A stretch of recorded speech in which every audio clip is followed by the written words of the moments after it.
All right, I'm back. I'm living in the past part two. So I had to take a break. Check this out though, man. The past, after y'all watched this last video that I just did, hearing about a little bit of that. That wasn't even all of it, right? But I'm very transparent about my past. Very, because to me, even though a lot of the things that I said, that you heard about my past and about the things that I've done or the things that I've been through, that part of my life, I'm able, personally, for me, I'm able to look back and see how much I've grown. See how much I've grown from what I was. Never in a million years, like my wife, Champagne. I would never put my hands on my wife. I don't care how bad it got, because I've learned, right? I've learned that you don't ever do that, right? When it comes to my kids, like how I discipline my kids, when I first had Caden and Isaiah, I was rough. Man, I was a rough dad because I thought that that's how it had to be. And as long as I don't whoop my kids the way that I got, because I got whooped. Like I got whooped bad, overboard. And I would never do that to my kids, right? But even now, looking back to then, that the way that I was with my first sons, I'm not with Messiah, or I'm not with Cammy, or I'm not with my smaller children, because I realize, okay, you don't have to be that extreme. It's not, sometimes discipline doesn't need to come in the form of putting your hands, or physical. Sometimes punishment can be writing sentences. It might even be more effective because they're going to retain the information. All these little things, like I'll never go back to selling drugs. I'll never do that because the risk outweighs the reward. Number one. Number two, I see how it affects people. I see how drug use affects people. I've seen lives my own life when I was a kid. The people that were selling my mom drugs, you don't know what I went through when I was a kid, having to be with a mother that was addicted to drugs.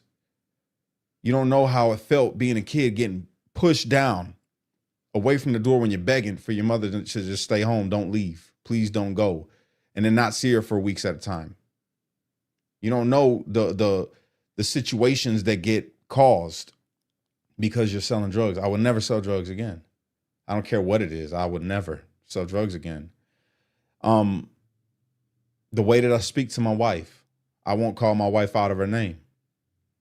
Champagne will tell you that. A matter of fact, I won't even argue the way that I used to argue, and it's because that's the way that my past affects me. I learned from my past, right? But then there's other people. There's other people that know your past and only look at your past, not their own. And that's a problem that we have in this world today. Too many people are caught up in a past that they weren't a part of, right? Or there's too many people caught up in a past where they don't exist outside of being the victim. You know what I'm saying? Everything has a cause and effect. Everything in this world. Every single thing. The things that you say, the things that you do causes people to say and do things as well. Especially if they lack self-awareness to understand that, look, you're in complete control over how you react to a situation. And most people aren't. Most people are not. They're not aware. It's just, I'm the victim. Now, before I keep going with this, I just want to do this one time for all, once and for all. And then I'm going to dead this, right? Once and for all. To the people of my past, my ex-wife, my exes, period, women, the women that were a part of my life before that maybe I cheated on you, or I gave you some false hope that we were going to be together forever, or, I called you out your name, or any of the things that I've done wrong, to the men that I've beat up, to the guys that I've put my hands on and made you feel this big, right? To the men that I've subjected to abuse, to the people that I've made feel small in any way, in this world because of my past and unjustifiably because I was angry or, I was just didn't care. I was gang banging or whatever. To the people that I've sold drugs to back in the past, to the people that I robbed, to the guys in the neighborhood that maybe I robbed you, maybe I held you up. I apologize if what I did in the past has affected you in the present. All right. And I mean that sincerely. This is not gimmick. This is for real. Like, I apologize if what I did to you in the past has affected you in a negative way in the present and you can't let it go. I apologize. And that's all I can do. All right. I hope that you find comfort in knowing that that's not who I am today. Now, to switch out of that to this, if you are somebody that holds that against me, or you blame me for your circumstances in life because of the past and you haven't been able to get it together, or you're just so distraught over whatever it was, I can't help you. Okay? I don't live in my past. I know the things that you could remind me all day long about the things that I've done wrong. You could tell me till you're blue in the face. I already know. I lived it. I'm not unsympathetic towards how you feel, right? But I'm never going to allow you to make me be ashamed today because of yesterday. All right? Especially when I've corrected my behavior. And that goes for everybody. For any of the people that to bring up my past about being a gangbanger, anybody that talks about me being in prison, anybody, any of those things. Oh, he was violent and he did that, whatever. I understand. I did that, right? I'm not ashamed of it. Not ashamed of it. Because once I started to know better, I started to do better. And that's all any of us can do. You know what I'm saying? There's people in my life right now that just love bringing up my past because they know me. No, you knew me. You knew me a long time ago. Yeah, we talk to each other today. We have conversations, but you don't know me anymore. And the person that you knew is dead. I laid that person to rest. You don't got to accept that. I accept that. And if I'm going to be totally honest with you, I'm very proud of myself.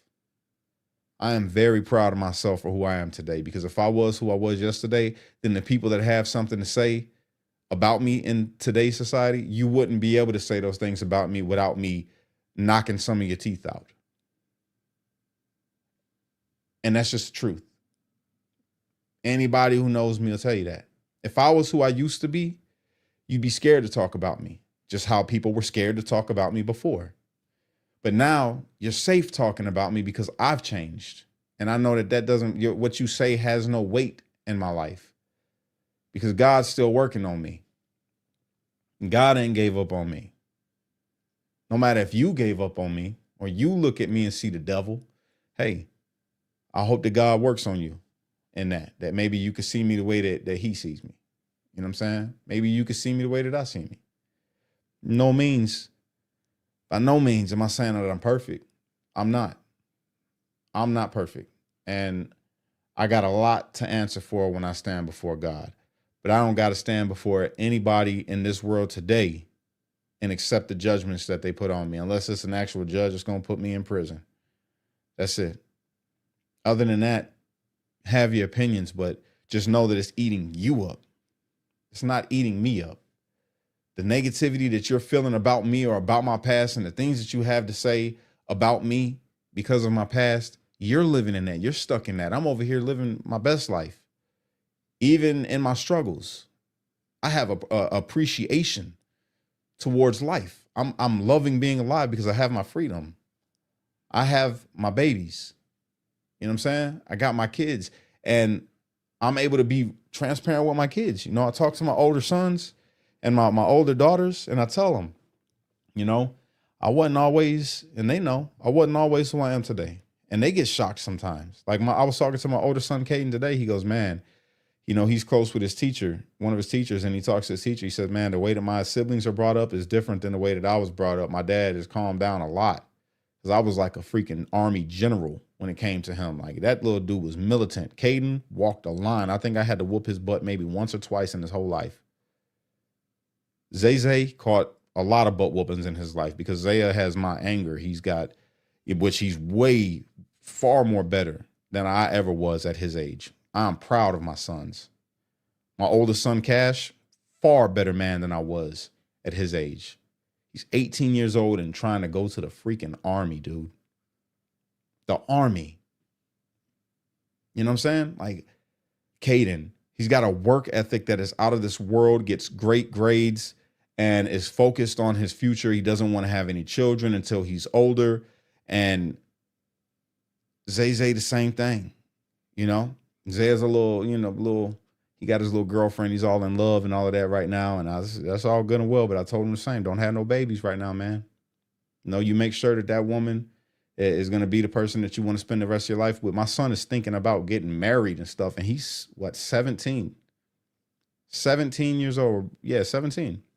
And he's thinking about getting married. Or no, I'm sorry, 16. He's thinking about marriage, marrying the young girl that he's with. And I feel like that's amazing. And I tell him about marriage. I say, man, it's hard and it's a commitment.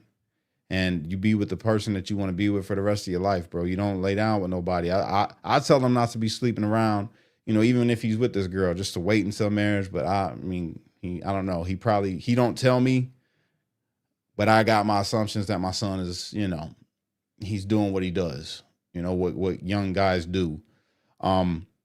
But I'm just praying that he stays listening to at least the point of not having no babies until he's good, right? And established. But you can't live in your past, you guys. You can't. And if there's people around you that's living in your past, hey, sometimes it's best to just not talk to them, not deal with them. Not because you don't care. Like, obviously I care. I do. I care about the people that I got love for, that I've hurt. And it upsets me to see the way that they are in life right now. But I can't let that dictate how I perceive myself. Just because they perceive me as something bad because of the bad that I've done, I can't perceive myself as that, or otherwise I won't be able to function as an adult. I won't be able to function as a good husband. I won't be able to function as a good father. I won't be able to function as a person who wants to put out some good in this world. And yeah, it's that's what it is. And even through it all, the people that I got love for, that do judge me based off my past, that doesn't stop me from praying for you. And this is God's honest truth, man. I pray for you. And the reason why I let you slide so much and why I let you get away with all the evil things that you got to say about me is because I know that the evil things that you say about me are true in your mind. And I understand that. I understand that in your mind, everything that you're saying is true. Right? Because it did happen. Those things did happen. I was abusive. I was a cheater. I was unsympathetic. I was horrible. But that's not who I am now. It doesn't excuse or take away what you went through. But the thing is that you're not going through it now. And you haven't had to go through it for a decade from me. And I'm talking to everybody that has something to say that I did to them that's bad or that caused them pain. You ain't had to deal with that in a very long time. And I've bettered myself consistently, trying to better myself. So you got to get out of it. You can remember it if you want to. You can hold on to that, but don't let that block the reality of the situation today. And too many people do that.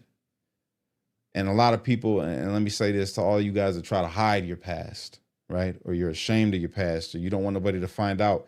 Bro, listen to me. Sis, listen to me. The truth always comes out. Wouldn't it just be better just to always be real, be transparent, Be who you are.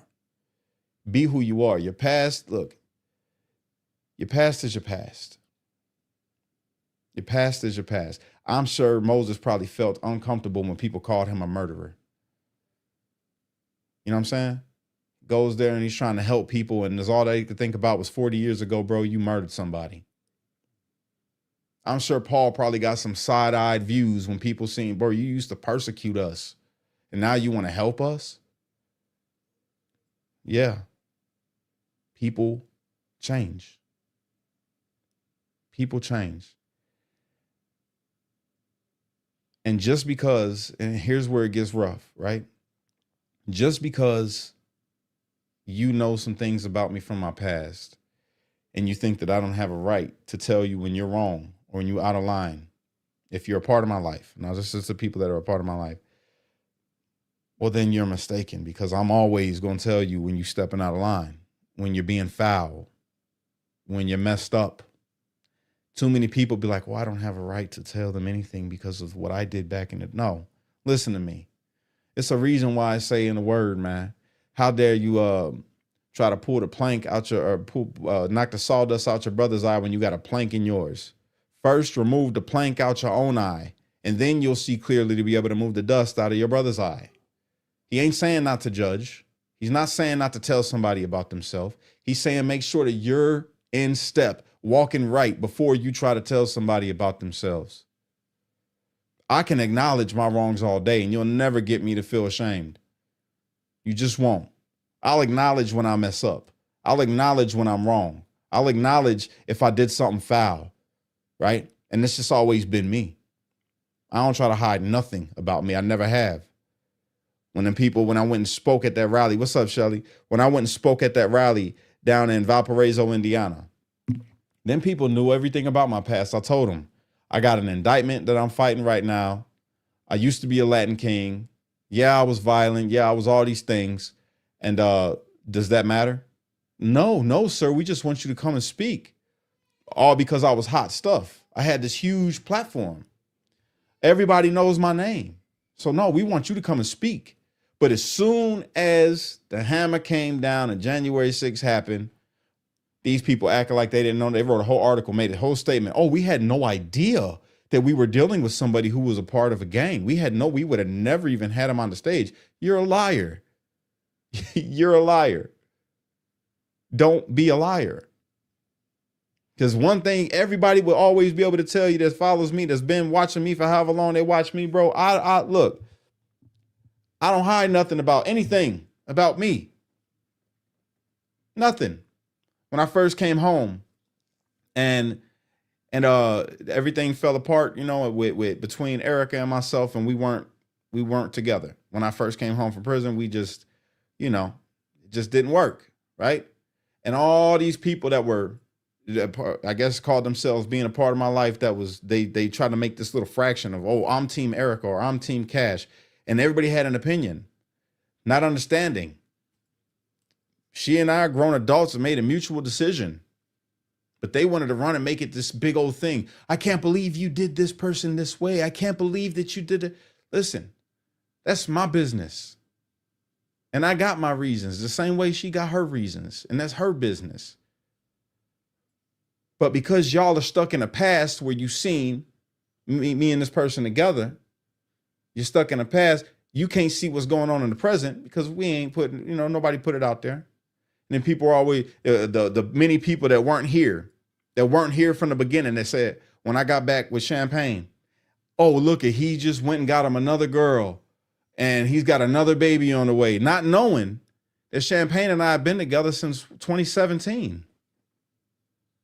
Up until the point where y'all came into the situation of me being on social media and seeing that, he's with this person and they got a baby on the way. That's all you knew. You didn't know that right before that happened. I didn't know this person.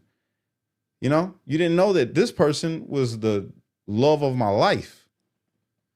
Champagne and I was like, that was the love of my life. Nobody knew though. So they just automatically assumed that I went and got a new woman and got her pregnant. Then later on, they find out, oh, he's got 3 kids with her. We just had our 4th. Yeah. So stop Stop judging so quickly, right? The reason why I even brought all this stuff up today, y'all, is because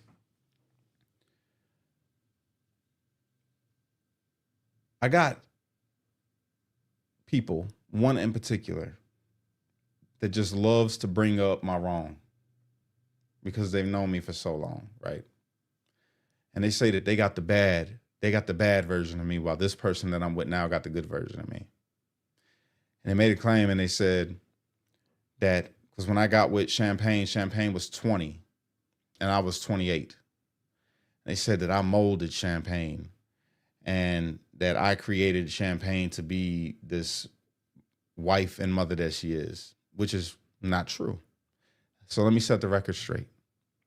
The reason why I was attracted to Champagne in the first place, what made me fall in love with Champagne, was how great of a mother that she was, how nurturing she was, the compassion that she has, the softness that she has about her, the way that she loves, the way that she's just dedicated. She's just all in to being a mother and now a wife. Because when I got with her, she was dedicated fully to me. And I was dedicated fully to her. Like we really built something. And when I left, that's the part that we were stuck at that I didn't get back to. When me and her split up and everything happened and I went to prison, Champagne and I weren't together for, what was it, in 2020? 2020, we split during, what was it? It was July. It was July of 2020 that me and Champagne split up. And I went to prison January 2021. So we were split up for 6 months. 6 months. Okay. Wait, is that right? 2020? Or was it 2019? I think it was 2019, wasn't it? I can't remember exactly. However long we were split up, right? When was Cammy born? Was it December of 2020? So that means we had to split up June of 2020, something like that. It was something like that. I was in prison, gone for them 3 years. Champagne had pictures of me all through her house. When she left, she went and moved to Texas, and guess what she did? So that my babies wouldn't forget who their daddy is and what their daddy looks like, because they were all very little. She put pictures up all through her house and sent me photos while I was incarcerated of my babies, of them holding, pictures of me, of them seeing me. And we weren't together. We had no talks of being back together or anything like that. She just did that because she wanted them to know that they got a dad that loves them. Right? And it wasn't up until, I'll say, about 6 months before coming home, about 6 months before I came home, that I started talking with Champagne. And we had these talks of, the past and forgiving each other, and, how life is, and how she was upset that, I went and had another baby, with Erica. And I had to tell her, look, I didn't mean to hurt you in any of that, but I was hurt too. And, I apologize. And we just forgave each other. Healing happened. We forgave each other and just accepted it for what it was. And I told her that when I came home, I'm like, look, I got to do the right thing. When I come home, I gotta make things work. I got Nova, and you're all the way down in Texas, and you got your life that you're living, and and she was like, no, I understand. I get it, but I just want us to be on the same page and good with these babies, and we got to do it. Okay. And when I came home, things fell apart between what it was supposed to be between Erica and myself. And it just didn't, it ended up not working. Erica had changed a lot, me being away. I changed a lot being away. And we just decided on just being good parents to our daughter and just calling it quits. People thought it was malicious and that, we were going to just eat each other up. It wasn't. There were some things that happened that between us that doesn't need to be in the public eye. But it led to a mutual decision of this just can't, it's not going to work, you know? But I'm here and I got your back. If you need any help, if you need, whatever you need, I'll try to do. Same thing from her, mutual understanding. And we're great co-parents today. Erica and I, we get along fine. We do good for Nova. We love Nova. But when I came home, that in my mind, that was God saying, all right, I'm going to give you your opportunity. You said you're going to come home and that you're going to try to do good, right? And you're going to try to fix your family and you're going to try to just be a good father and you're not going to do any of these bad things anymore. I said, yeah. So when I first came home, I tried the whole celibacy thing. I tried. It didn't work. It didn't work at all. I ended up dropping everything. I had be honest, I had a female that was interested in me. I was interested in her. We was talking. We started hanging out. And the moment that Champagne and I really had an in-depth talk, after everything was done, said and done between Erica and I, and then this new person who I'm like, this person is really cool, really dope person, right? But it clicked like, bro, you got a family. You're going to start something new with somebody. That's what you're going to do. You said you was going to do the right thing. You're going to start something new with somebody else, potentially create the same thing that you did before you got locked up. And I prayed, man. And then Champagne hit me up and we had a discussion. I said, look, I'm willing to look past everything. Or if you're willing to look past everything and we just dedicate to each other. And I don't want to just be with you. I want us to get married. I don't want to be in a relationship where, we don't got God first in this. I want to get married, And I said that. She was with that. But then when we got back together, I got nervous about getting married because all the stuff started popping up. I started dealing with people talking about my past, past relationships, the how crappy of a husband that I once was. And it's just like, dang, do I really want to do that? And then what if this person turns around and just changes once we get married and, and as the nerves started setting in, it's like, yo, don't get married. Don't get married. Don't get married. But my heart's like, no, if you're going to be right, you're going to be right. Then you got to get married. And now we got a baby on the way. She and I had Kimmy on the way.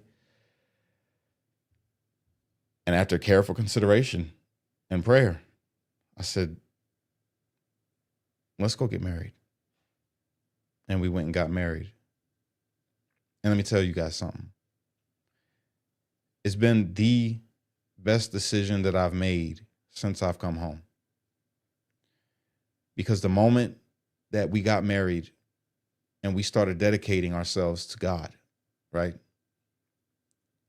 Not religion.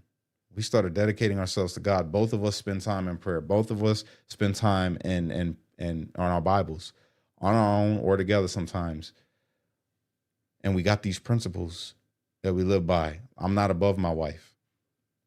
I'm not above my wife, and my wife is not above me. We are both equal, and we both know that we got sets of skills that God has given both of us to be able to, be effective in this world and in our home. We got our gender roles, I provide, I protect, I correct the children. but she also provides just in a different way. What she provides, I suck at providing. What I provide, she sucks at providing. We balance each other. And I see the way that life is going right now, y'all. I took the thing for the CDL class. The CDL class is gonna cost $5,000. I'm getting that CDL because I want to do more for my family. You know what I'm saying? Right now, I make about $34,000 a year. Right? With this CDL, no matter what kind of work it's gonna be or what I gotta do or where I gotta go, that's gonna provide double at the minimum, double what I'm making right now. God willing. God willing, be working in January. I'll have a CDL and I'll be driving, providing the better life for my family. But she and I know, like, we're dedicated to this. I'm dedicated to make sure that you're comfortable. I go without to make sure that my wife and kids have, and when we did that, both of us have seen transformation in our lives and in our home. And the way that we are with our kids and the way that we are with each other. We refuse to argue with each other about pointless things. When she's angry, I give her space. I didn't know how to do that before, but my past taught me. You don't stay there and argue with your wife. If your wife is upset, right? If you can't comfort her in that moment, if she just wants to be by herself, then you don't dig. No, you let your wife have a moment to herself. And then you try to pick up the slack. So I don't like to do all the stuff that, like, the changing the diapers, and I'm very old school man when it comes to, like, how I am as being a husband, but I understand also that you can't just be like that full time all the time. Sometimes if she's stressed out or she's feeling some type of way, then you got to step up and do the thing that you wouldn't normally do just to let her know that I see you and I'm trying. Sometimes it's all it takes is a look and a hug. I didn't know that before. Before, it would irritate me. In my past relation, my past marriage, it would irritate me when I see my wife upset, because it's like, what do you got to be upset about? You don't got to do anything except take care of the kids and make sure that the house is clean. What can you possibly be upset about? And I fight them thoughts today. When I see my wife get upset, I check myself and I say, no, you can't be like that. She's upset and she doesn't normally get upset. She's having a moment. Help your wife. Help your wife. And that's what I do. And in the same sense with her, when she sees me upset, she knows what I need when I'm upset. Sometimes if I go in my office and I close my door, I just want to be alone. I just want to be alone for a minute to get my thoughts right. But if I sit there, she already knows. If I'm sitting there and I look like I'm angry, you know what she's going to do? You know what my wife's going to do? She's going to come up to me and she's going to give me a hug and she's going to say, "Hey, I love you." I didn't mean it. I didn't mean to say it, what I said like this. I apologize. I just got a little upset. And then it's just like, now that comfort happens. So then I reciprocate, "Babe, it's all good. I shouldn't even have got mad. It was stupid. I don't even know why I got mad. I love you." And I've never had that. I've never had that in any relationship. It's like, she gets me. She understands me. I understand her, and we know what we both need. And the one thing that we've set in our hearts is that we ain't never going to give up on each other for anything. I don't care what she does. This is going to sound crazy to some people. I don't care what it is that we face in life, whatever it is with my wife, I'm going to be there by her side. I've dedicated that. I told God that. I don't care what it is, no matter what the fault is, no matter what she ever does in this world, I'm dedicated to you for life. And we going to get through it. And I got your back. And I'm not going to leave you. That's it. Plain and simple. Is that a free card to go and do whatever you want to do? No. It's not saying, but life happens. And if life ever happens in a messed up type of way, we'll deal with it. I might be angry. I might suffer through it. It might be but we going to get through it because I'm dedicated. And I didn't have that before in my past. I didn't have that to say, you know what? I'm going to be here no matter what. I got you. You know what I'm saying? Before it was, I'm going to reciprocate. Oh, you did this? Bet. I'm going to do this. And it became a battle of, okay, you wronged me. I'm going to wrong you. Eye for an eye type stuff. I ain't got that in me no more. Not for my wife. I still fight it with people in the world. I ain't going to lie about that. But I've gotten better. I've gotten better. And I'm trying to do better. So again, when people bring up the past, you just don't even realize I'm always thinking about my past. I don't live in it. I use it as a tool to not make the same mistakes. Some people just live in it. And then you got these people that encourage it because, and I'm just gonna be totally honest with you, there's a lot of women that hate men. We call them feminists, but they hate men and they think that they're just victims. Men are just so bad and they never did nothing wrong. No, they never did nothing wrong. They're just a victim of bad men. It's bad men that create all the problems in the world. And they can't do anything in this world because of bad men. And then there's the men that get behind these type of women and support it to begin in their comment sections. Oh yeah, I feel you, girl. Da, da, da, da, da. And then they entertain it because they're simps and they're, weaker men. It's the truth. You got these weak men that are barely men. The only reason why we call them men is because they got something in between their legs, but that just means that they're male. They're not men. There's a lot of people that promote these victimhood women. And it's disgusting to me. It irritates me. Some of them follow me. Some of these men, so-called men, follow me, but they'll be the same ones in the comment section of a bitter woman, and promoting and excusing the behavior, the post. It's just so sad. It is. And then these be the same men that got something to say about real men. Always got something to say about real men. So it's like, yeah. Where my patience wears thin. My patience wears thin for people that make an excuse. That make an excuse for their behavior, but give no excuse for the behavior of the people that they call out. You know what I'm saying? I make no excuses at all for my past, y'all. None. Yeah. I know. I understand it. I understand that I was raised wrong, which led me to think a certain type of way or to not have certain characteristics that I should have had at a certain age. And I understand that. And I use all of it to just understand. I make no excuses. I did it. Whatever wrong it was that I did it. When I went to prison, that was because of me. I didn't go to prison because of a corrupt DOJ. I didn't go to prison because of bad police officers. I didn't go to prison because the world was just out to get me. No, I went to prison because there was a time in my life where I believed the wrong things and didn't know what I know now. And I acted on those things in ignorance, or I did something that was stupid and I didn't know better. It was all me though. All me.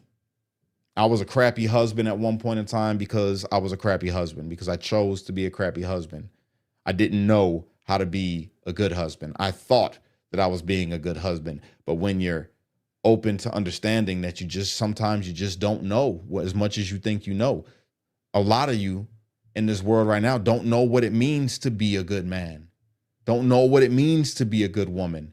You think being a good parent is simply providing. There's a lot more that goes into being a good parent. And we fail sometimes when we think we know everything. I know so much today that lets me know that I still don't know nothing and that there's so much more to know. But the things that I do know that are good for my life, I apply. How do I decide if it's good for my life? Easy. Does it harm anybody around me? Does it take away from the people that I love? Will it put me or others in harm's way? Will I feel ashamed? These are the things that I think about if something is good. If it'll affect somebody in a negative way, well, then it's not good. Why don't I post certain things about certain people who say all this bull crap about me? Because I don't want to harm them. I don't want to harm them. I don't want people to have a negative image of them. So I just let what gets said get said. Since I've been home, so many people had so much to say about me. And I let them say it. I could have, you know how I was. I could have aired them. I could have aired all the dirty laundry. I could have put all the bad out there and just shamed them all to high heaven. But what for? What for? I got an example to set for my children. I have an example to set for a lot of children, actually, that watch my page. The demographics. I look at my demographics of what people watch my content. There's a lot of men that are learning from me. I didn't know how many men watch my content. So I got to be a good representation of all of these things that I say that I stand as. I stand as a man. I stand as a believer. I stand as a good father. I stand, you know what I'm saying, is what I stand as. And I want to make sure that I do it the right way. And if I don't, well, then I got to also show accountability and say, hey, I slipped. I messed up. I was wrong. I'm sorry. That's so hard for some people. It's so hard to say, you know what? I'm tripping and I'm really only angry at you because I can't let go of the past. I wish people would make it that simple and just say that. Listen, the reason why I'm so evil towards you, the reason why I say so many negative things about you is because I can't let go of the past in a time when you hurt me. And I know that that's not who you are today, but I just can't see past yesterday. That would be so much more clear than to try to paint somebody to be the bad guy of today when you're talking about a person from yesterday. If that makes sense. So, yeah. Don't give in, you guys. Don't give in to people's perception about you. You got to know who you are. You know who you are. Don't be ashamed of your past, even if it's horrible. If you just came home from prison for whatever, you don't, as long as you ain't doing that no more, you're not being that person no more, it doesn't define you. And that's a part of your testimony that you can say, you know what, God transformed my life. God transformed my life, and I'm doing my best to listen to God. And I ain't perfect, and I'm going to slip up tomorrow.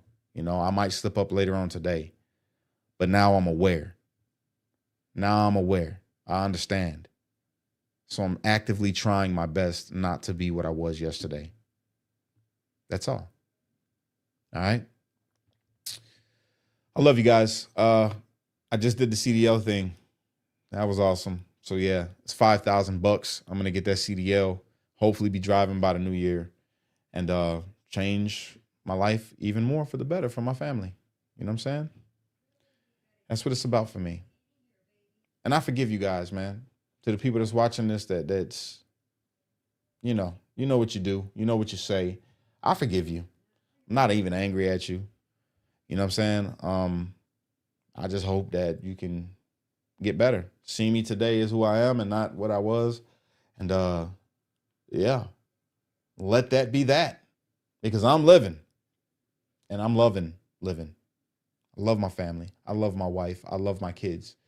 And that's never going to change, no matter how jealous you might feel about that, no matter how angry that makes you because, you know, you think that I'm not deserving of the blessings that I got in life. Well, guess what? You're not God.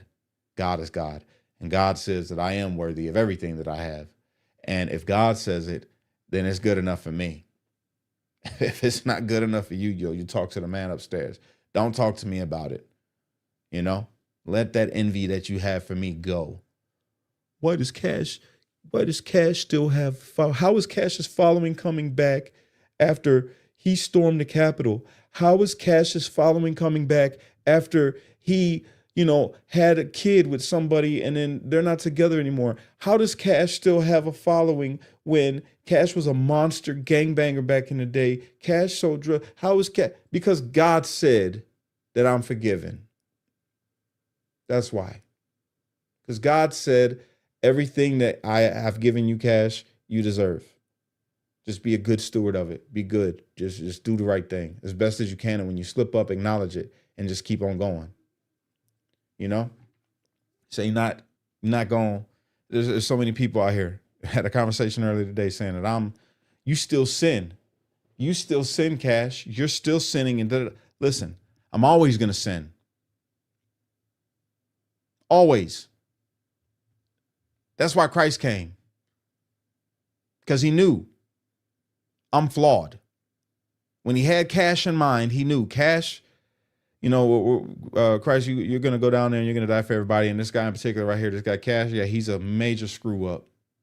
Major screw up. He's got it bad. He's got a temper on him. He was very promiscuous. He all kinds of bad. So yeah, he's one of the ones you got to go and die for so that he can live. Am I pardoned? Am I excused from my sin? Now, listen, when Christ came, he knew all of the wrongs that I had committed before I ever did them. Does that mean that I go on sinning and keeping on doing? No, I'm actively trying to be better. But if I can change, right, myself, if I can make myself not sin, well, then what good would it have been for Christ to come? Why would it even make any sense, guys? You're never going to be perfect. I'm never going to be perfect until the day that we meet the one who is perfect. Okay? If you can't accept that I'm not perfect and I'm going to make mistakes. I mean, look, you got to look in the mirror because you're not perfect. No matter how holy or religious you think you are, you're not perfect. Okay? You slip up too, and you have a past too, and you've done things that you're not proud of too. All of us are. That was the whole reason why Christ came. That's the whole reason why Christ came. Because you can't make it on your own. And you can't change you. You can't fix you. You can't make yourself not think those thoughts. You can't make yourself not do those things. That's where grace comes in. The difference should be that you feel bad now. The difference should be that when you do slip, that your conscience is like, oh, why did I do that? God, please forgive me. Because now you're conscious of it.